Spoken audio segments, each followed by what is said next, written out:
Assalamualaikum warahmatullahi wabarakatuh. Waalaikumsalam warahmatullahi wabarakatuh. Baiklah, pada kesempatan ini di Rukol sesi praktik pada modul 2.3 yaitu coaching untuk supervisi akademik. Sesi yang pertama yaitu dengan coach saya Ibu Triwidiastuti dan coach Pak Himam Nur Wahid dengan tujuan coaching yaitu rencana tindak lanjut sebagai guru pembina OSN ingin siswanya sukses menghadapi OSN. Baik, bisa dimulai Pak Himam. Oke, bisa dimulai.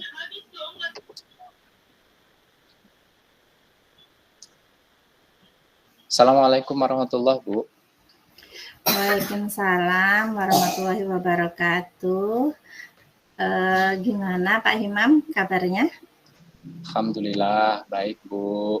Namun kebetulan saya menemui Ibu ini ada beberapa permasalahan ini, yaitu terkait target saya anak itu bisa sukses OSN tingkat nasional, Bu.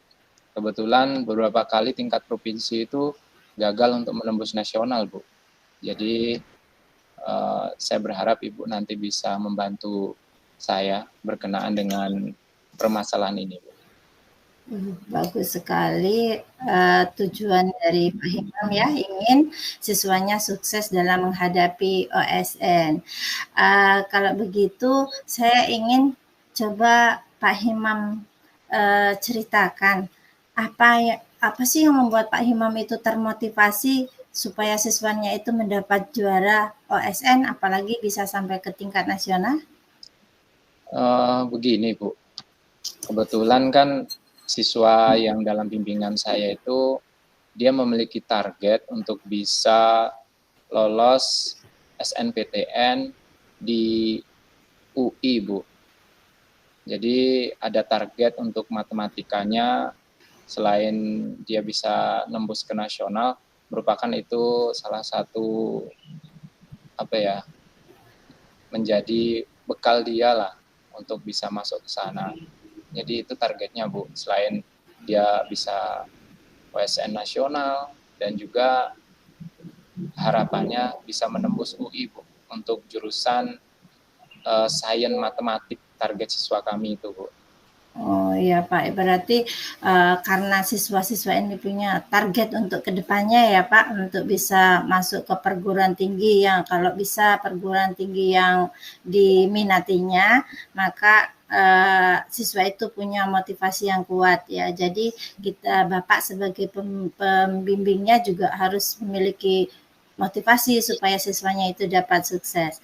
Kalau gitu, kira-kira apa potensi yang sudah dimiliki siswa Bapak dalam belajar untuk menghadapi OSN tersebut? Kalau saya melihat mereka itu tekun dan di bidang numerasinya bagus, dan beberapa kali memang sudah tembus ke provinsi, namun ke nasionalnya belum tembus-tembus, Bu. Artinya anak saya ini memiliki kemampuan untuk bisa tembus ke nasional, cuman untuk OSN tahun kemarin ini kok gagal lagi gitu. Jadi ya apa sih yang bisa yang menjadi ya agar siswa kami itu bisa lulus lah, bisa gitu ya. tembus OSN nasional. Saya yakin sih anak itu karena numerasinya bagus, akademik yang lainnya juga bagus, sikapnya juga bagus, Bu. Cuman inilah yang kok gagal lagi gitu.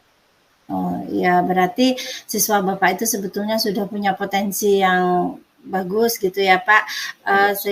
Kemudian punya ukuran atau punya ukuran keberhasilan yang ingin dicapai. Kalau kemarin itu hanya sampai tingkat kabupaten, provinsi ini ingin yang ke nasional gitu ya Pak ya. Iya, Bu.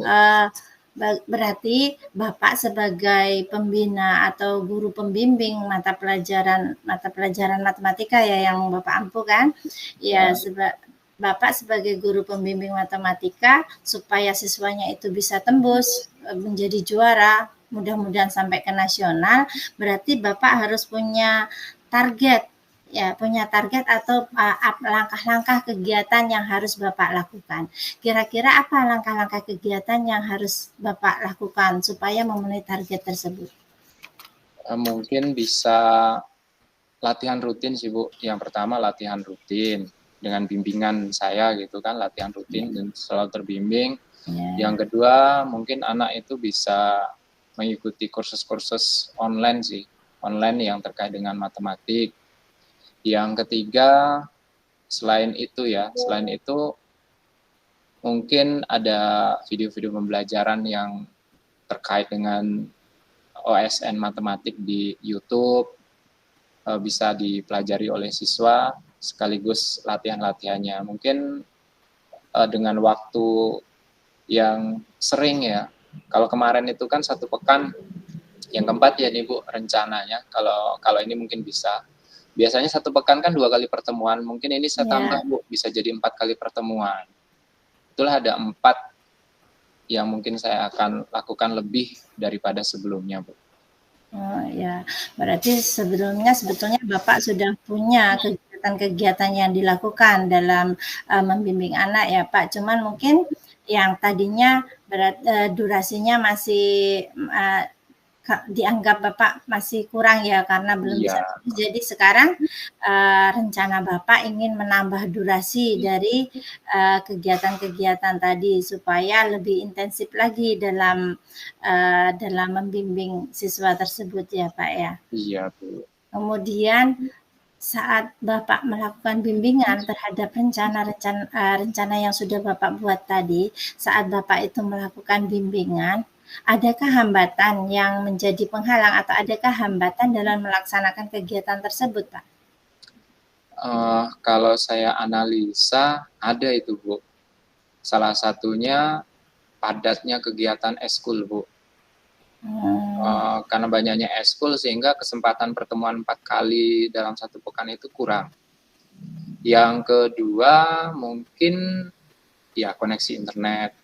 Karena anak-anak saya ini tidak semuanya memiliki kemampuan di finansial untuk akses internet.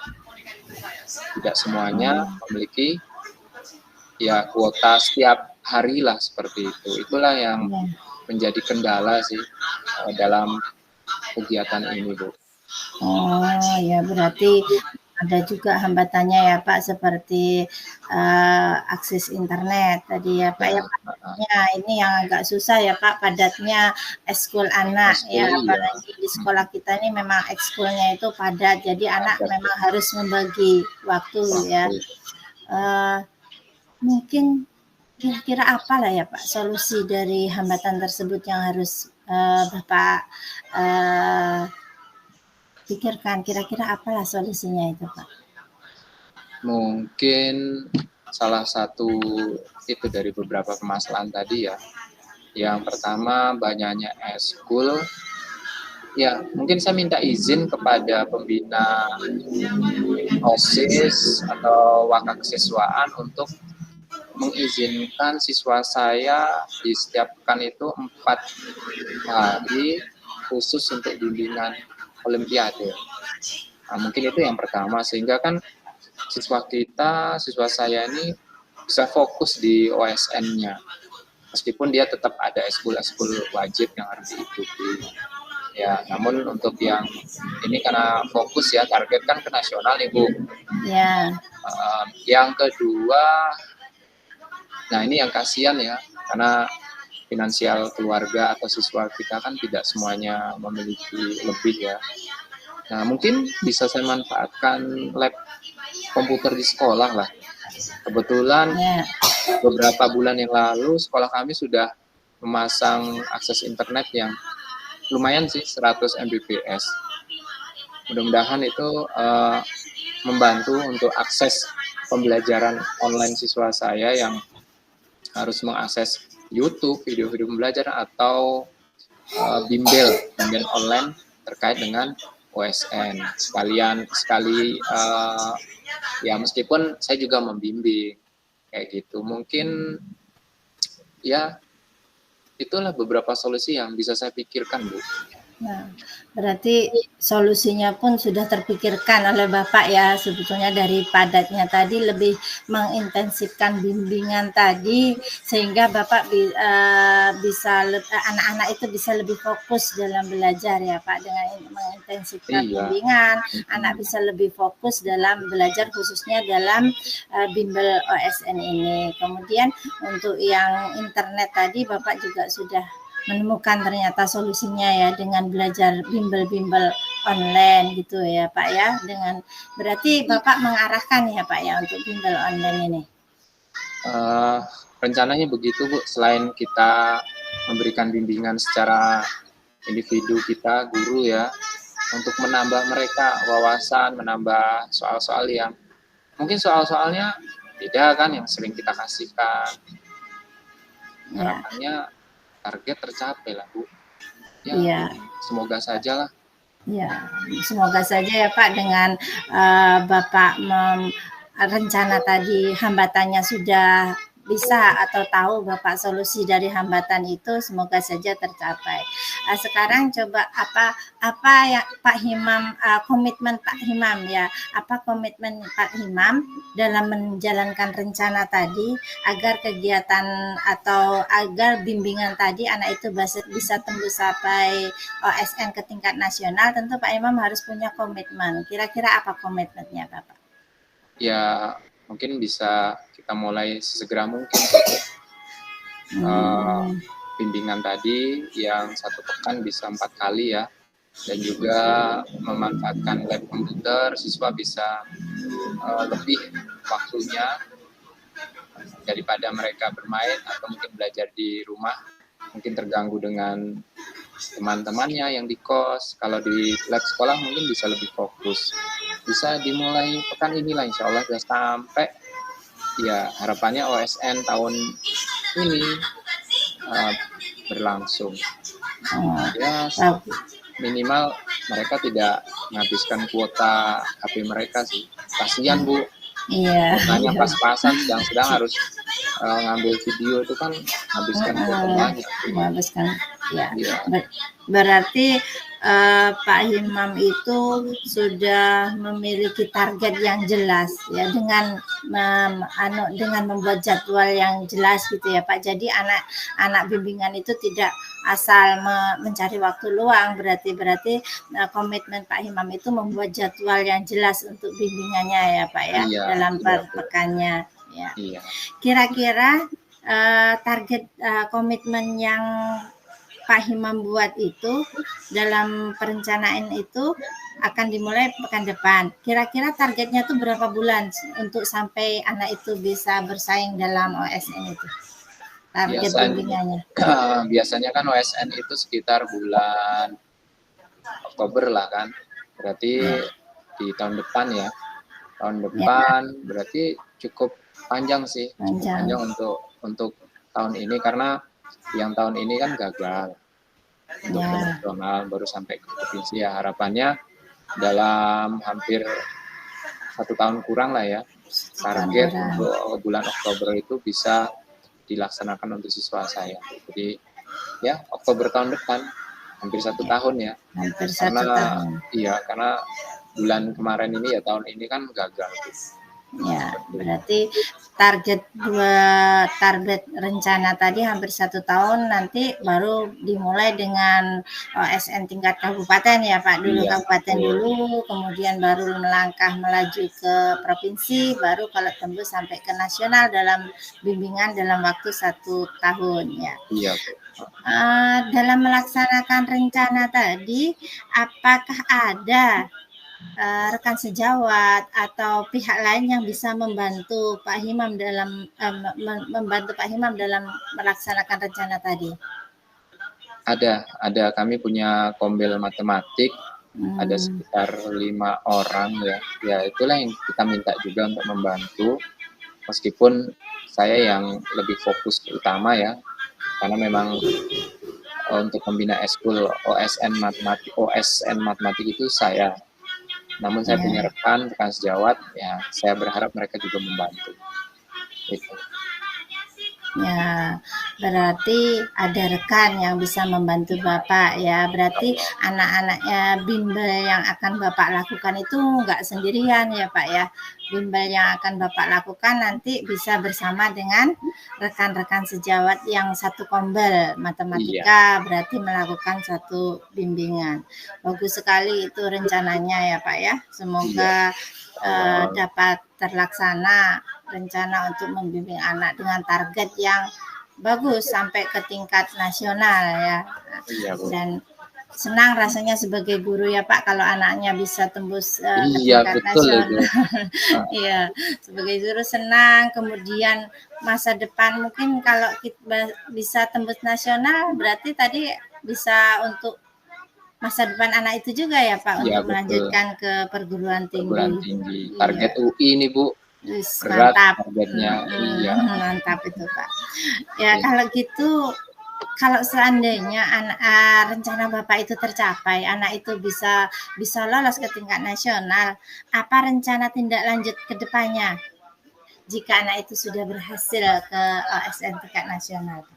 Yang pastinya kita bimbing lagi untuk SNPTN ya, untuk ke kampus, dan mungkin nanti kalau ada olimpiade yang lain selain OSN dari kementerian bisa diikutkan untuk menambah wawasan, menambah pengetahuan, untuk sambil mengasah lagi lah Bu.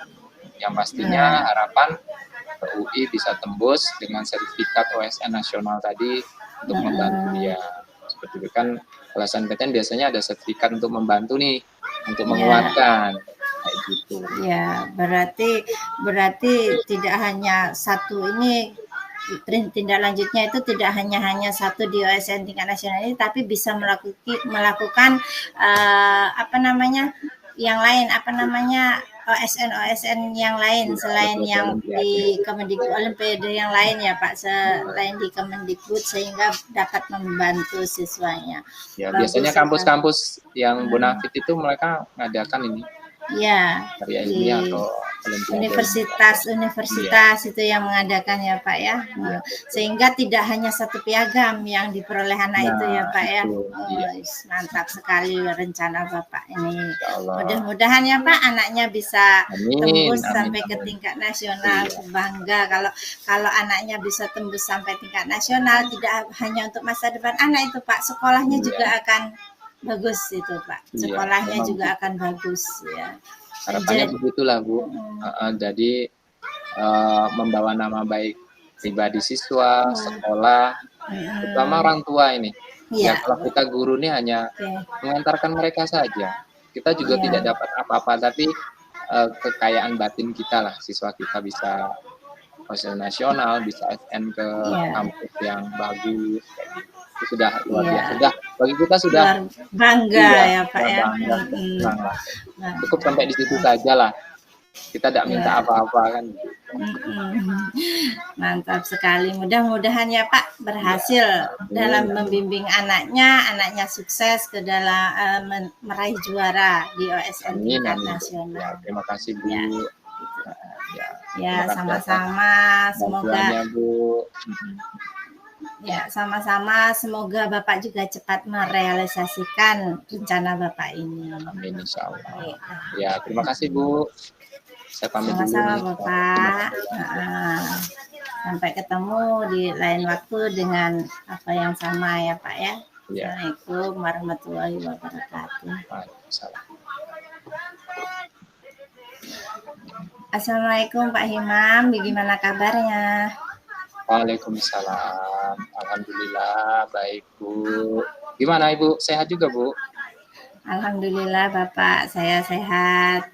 Sebetulnya saya menemui Bapak ini ada sedikit yang ingin saya curhat atau ingin sharing pendapat dari Bapak sebagai rekan sejawat di sekolah ini.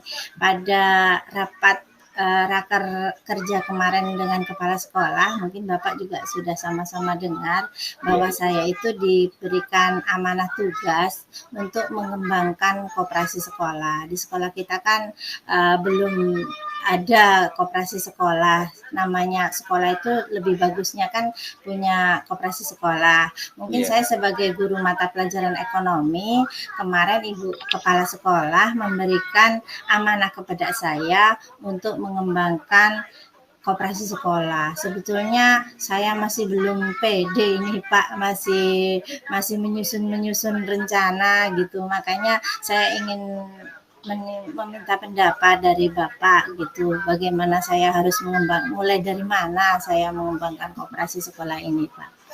Oke.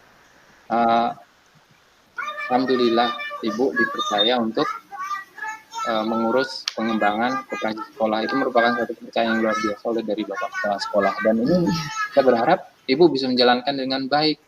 Kebetulan kan Ibu guru ekonomi nih, sesuai kalau untuk urusan dengan koperasi sekolah. Meskipun ini baru rintisan kita ya Bu, tapi berharap Ibu selaku guru ekonomi, bahkan di dalam Kombel, Ibu kan ada Kombel ya? Iya ada Pak. Ya, di sana atau ekonomi ya, itu bisa Ibu kembangkan dengan rekan-rekan di sana. Luar biasa lah untuk ini kepercayaan yang diberikan oleh sekolah-sekolah. Nah, program Ibu ini untuk membuat koperasi sekolah kita hidup ini bagaimana sih menurut Ibu? Iya, saya ingin dengan adanya koperasi sekolah ini ya Pak, dengan adanya koperasi sekolah ini anak-anak yang tadinya banyak kadang minta izin Bu, pena saya habis, saya harus izin, anak itu harus berjalan keluar lingkungan sekolah untuk membeli pena, buku. Jadi dengan adanya koperasi sekolah, saya mempunyai program supaya anak-anak ini mudah untuk mendapatkan ATK, alat tulis, tidak harus keluar tapi ada di dalam lingkungan sekolah.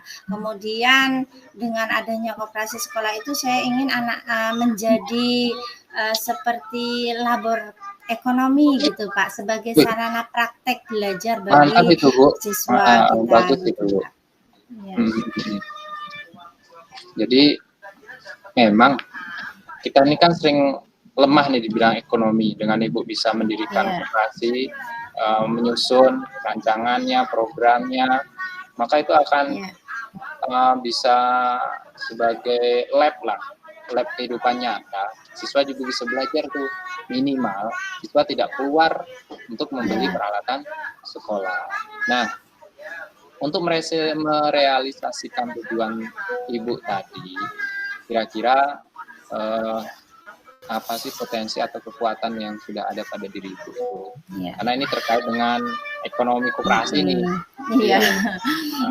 Potensi yang ada pada diri saya tentu Bapak sebagai guru ekonomi, saya memiliki kemampuan bagaimana mengelola koperasi. Ya, jadi dalam praktek perkoperasian saya itu mampu mendiseminasikan bagaimana sih mulai dari mana membuka koperasi itu. Tentu nanti ada tahapan-tahapan dalam membuka koperasi itu dari segi kemampuan saya di bidang perkoperasian karena saya mata pelajaran ekonomi. Kemudian saya juga memiliki kemampuan untuk manajerial, mengkoordinasikan orang-orang dalam membentuk suatu organisasi. Kemudian saya juga memiliki kemampuan bagaimana cara pemasaran. Berarti namanya koperasi itu tentu unit usaha, Pak. Kalau unit usaha berarti saya memiliki kemampuan dalam memasarkan supaya koperasi itu dapat berkembang atau berjalan dengan baik. Jadi praktek ini yang akan saya diseminasikan, yang akan saya bimbing ke siswa-siswa saya supaya potensi yang saya punya ini akan saya berikan ke siswa saya supaya anak peserta didik saya itu memiliki kemampuan yang sama, mampu membentuk koperasi, kemudian mampu melakukan praktek pemasaran, begitu potensi yang sudah ada pada saya, Pak. Mantap itu, Bu. Karena seringkali orang memulai bisnis itu di pemasarannya yang kacau. Iya. Pertama ya mulai berjalan, tapi karena pemasarannya kurang, bahkan dalam manajemen pemasarannya kurang, akhirnya bubar koperasi tadi. Nah, ini bagus, ini potensi Ibu nih. Nah, untuk Ibu kan sudah punya potensi nih, yang menjadi tujuan dan motivasi Ibu untuk mengembangkan koperasi sekolah kita nih, apa Bu kira-kira? Iya, nah program yang akan saya lakukan dalam mengembangkan koperasi sekolah, yang pertama dimulai dengan mengumpulkan peserta didik dulu, Pak. Saya akan mengumpulkan peserta didik, kemudian saya akan membentuk pengurus dari koperasi sekolah tersebut. Setelah terbentuk pengurusnya, saya akan mengadakan rapat anggota, kemudian membuat anggaran dasar. Di dalam anggaran dasar itu nanti ada mulai dari permodalan koperasi, dari mana permodalan koperasinya itu, ya biasanya dari simpanan pokok, simpanan wajib, bisa dari donatur, dari pihak luar. Kemudian saya akan menentukan di situ unit usahanya. Ya, unit usahanya mungkin kalau koperasi sekolah ini saya masih dalam bentuk penyediaan penjualan unit alat tulis sekolah bagi siswa, kemudian dalam bentuk penjualan alat-alat kebersihan, kemudian bisa dalam bentuk penjualan minuman dan makanan ringan untuk siswa-siswa. Ya, nanti saya akan bekerja sama dengan pihak luar. Bagus sekali itu, Bu. Dan itu kebutuhan pokok itu, Bu, bagi kita di sekolah ya. Makanan-makanan itu, mungkin alat-alat tulis terutama nih, pasti nih. Pasti. Selain siswa kita kan juga butuh nih guru nih. Nah, daripada pergi keluar sekolah kan, kalau ada kopsis, ada koperasi siswa, koperasi sekolah bisa kita manfaatkan. Sekaligus keuntungannya untuk kita, kan begitu, Bu. Nah, itu rencana saya, sangat bermanfaat bagi kita. Namun pasti Ibu tuh akan menghadapi hambatan dan tantangan yang akan timbul dalam pelaksanaan kegiatan tadi. Nah, kira-kira hambatan apa sih yang akan Ibu temui nih nanti dalam merealisasikan rencana Ibu ini? Iya, betul juga ya Pak, pasti ada hambatannya. Kira-kira menurut saya hambatannya itu ada di prakteknya atau jadwalnya Pak. Kalau namanya usaha itu kan semakin sering buka itu keuntungannya akan semakin banyak peluang orang untuk membeli ya Pak kan. Kalau ini milik siswa, jadi kendalanya itu pada jadwal piketnya. Karena kalau pertama seandainya belum ada yang menunggu atau orang pihak luar yang harus jaga, maka anak harus membukanya hanya jam istirahat saja. Jam istirahat saja dalam membuka koperasi tersebut, itu kendalanya.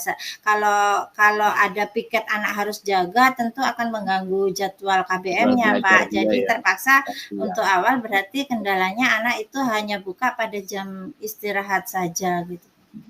Oke, memang itu kendala yang penting sih.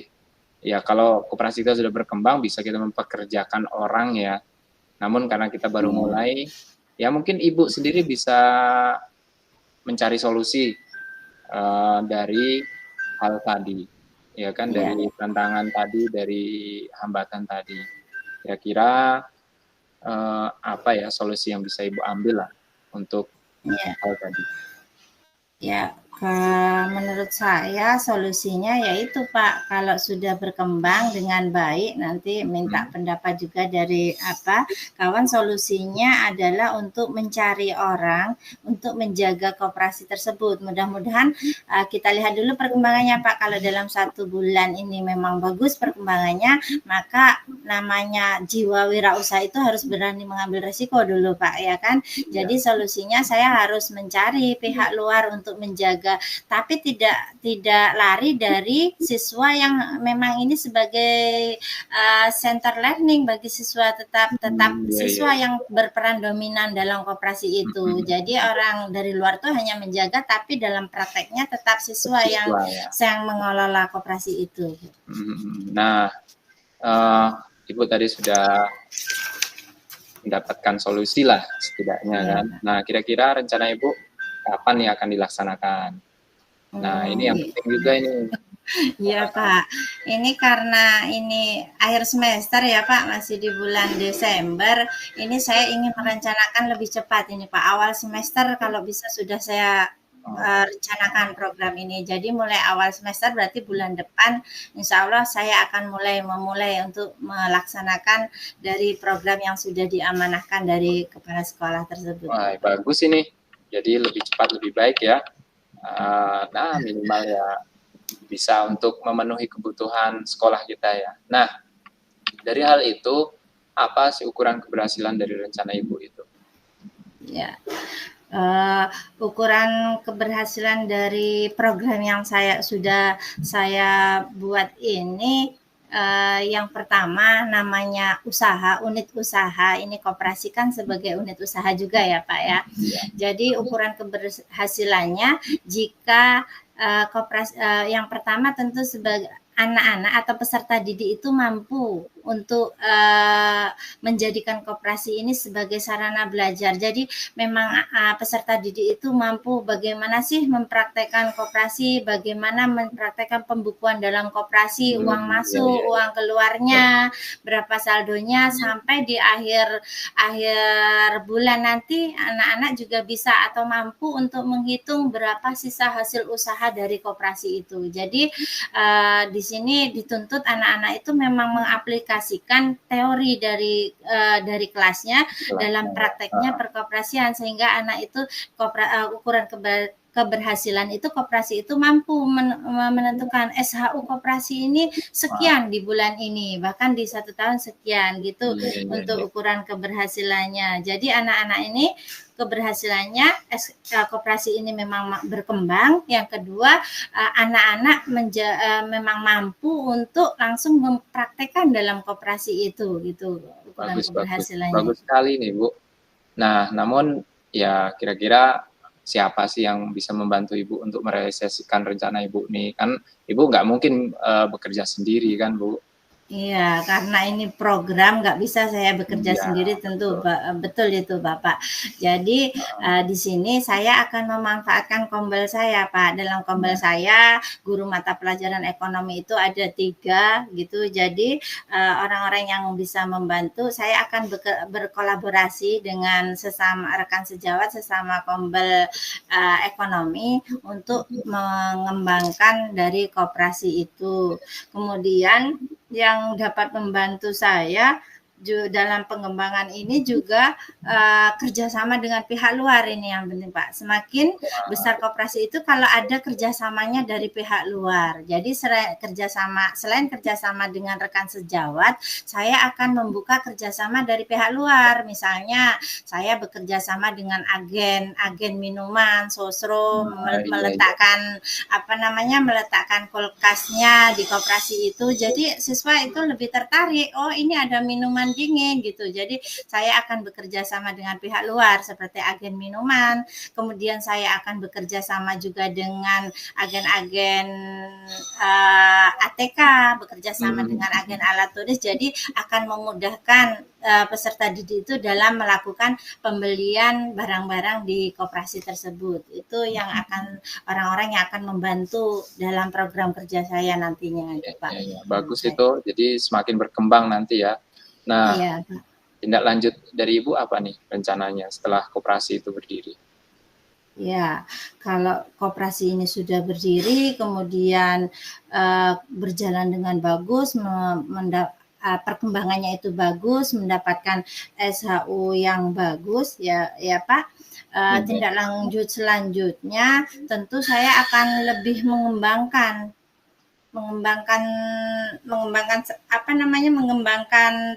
koperasi ini gitu ya. Kerjasamanya itu akan lebih saya tingkatkan lagi, atau unit usahanya juga akan saya tingkatkan lagi ya, akan saya tambah ya. Kerjasama pihak luar itu akan saya tambah. Kemudian saya juga akan bekerja sama dengan pihak Koperindak untuk meminta izin usahanya ya, tindak lanjutnya.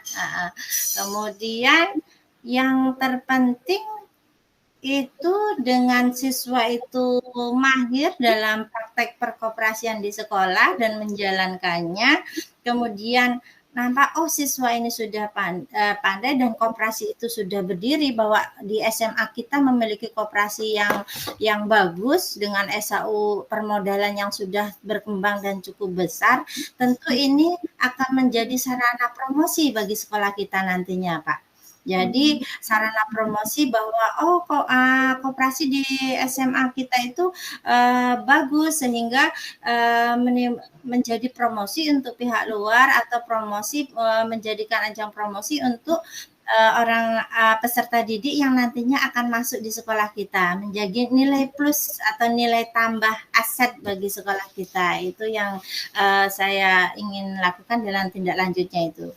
Mantap sekali itu Bu. Yang pastinya kan sekolah kita semakin berkembang Bu. Iya, Pak. Berkembang ekonomi, berkembang peserta didiknya, ya kan? Ya, mudah-mudahan Pak. Oke, ya semoga rencana yang Ibu planningkan ini bisa terrealisasi dengan baik dan menjadi tempat anak-anak kita belajar, baik bagi kita, ya kan, memudahkan akses pembelian atau apa ya untuk mencukupi kebutuhan ATK itu sudah tercukupi lah, minimal. Terima kasih. Iya. Terima kasih Bapak atas pencerahannya. Terima kasih. Jadi saya lebih terpacu ini semangat saya atas pencerahan dari Bapak. Si Bapak pencerahan. Iya. Terima kasih. Silakan. Terima kasih Pak ya. Iya. Assalamualaikum. Saya permisi dulu Pak, ini mau melanjutkan tugasnya. Silakan Bu. Waalaikumsalam.